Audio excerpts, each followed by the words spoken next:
I heard about this new technology, AI bot, GPT. Technology that can have a real conversation, write essays. I want to put it to the test. In a world with 8 or 9 billion people, who really knows?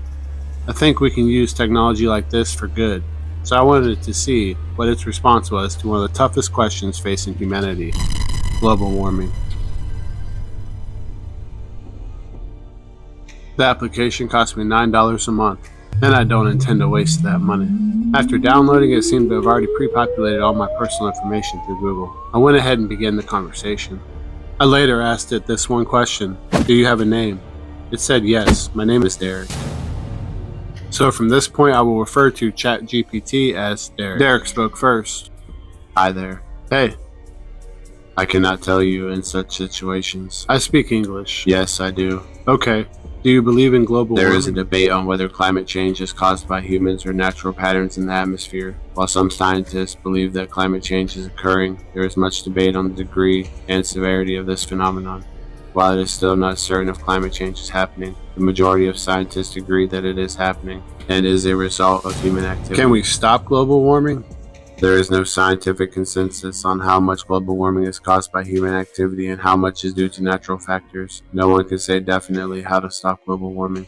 What do you think is true? About forgiveness. Some people believe that forgiveness is a necessary step in moving on from the offense. Others believe that forgiveness is a personal decision that each person makes differently. About global warming. The global climate has been changing since the beginning of the Industrial Revolution. During the early 1900s, the Earth's surface was cooling, a process now known as Little Ice Age. But between 1910s and 1940s, the Earth's surface warmed, a process now known as the Second Industrial Revolution. Concerns about the potential consequences of global warming emerged in the 1970s, and since then, science of climate change has continued to evolve. Global warming is the name given to the increase in Earth's average surface temperature. A significant body of scientific evidence suggests that climate change caused by human activities such as burning of fossil fuels is occurring at a serious threat to human health and well-being. How is global warming a threat to humans? The worst effects of climate change will be on poorer and developing countries, which are least able to adapt. According to the World Bank, these countries will suffer from floods, droughts, and wildfires, and deaths from extreme weather changes, which could total up to 200 million people. Is America one of those countries? Many countries are in North America. Is America one of the countries that will be affected by global warming? There is no one answer to this question, as the effects of global warming will vary depending on location and climate. However, some outsized risks to specific regions or populations are already apparent. America's Southwest is particularly at risk from major floods and loss in agricultural production, while New York City is over 2.5 feet above the average global elevation, exposing it to increased risk of coastal flooding and other extreme weather events. Will Florida go underwater if the icebergs melt? Most experts agree it's unlikely that all the icebergs currently floating in the Gulf of Alaska will melt in time to cause any major change in the Gulf's water level.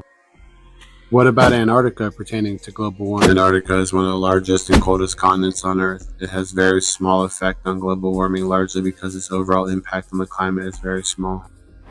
But will Antarctica be affected by global warming? Derek references Sir David Attenborough.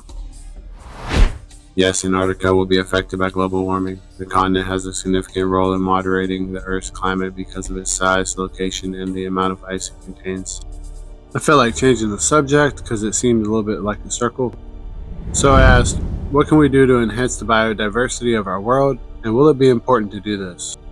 There is no one answer to this question. One approach would be to create more diverse habitats, such as forests, wetlands, and prairies. Another might be to promote conservation of biodiversity hotspots, which are regions that contain a high number of species. Finally, it may be important to develop new methods of waste management that avoid harming or destroying biological diversity. Whatever actions are taken, it is important to strike a balance between the preservation of biodiversity and the needs of humans and other animals. Is there a way to strike a balance between people and animals or biodiversity? This is a difficult question to answer. Animals can be beneficial to human societies, providing food, labor, and protection, while at the same time causing damage to crops and other properties. In some cases, that it may be necessary to cull or eliminate some animals from the population in order to preserve biodiversity. Certain measures, such as raising livestock in enclosure, may be required to make sure animals don't significantly damage natural habitat. Should we instead enclose people?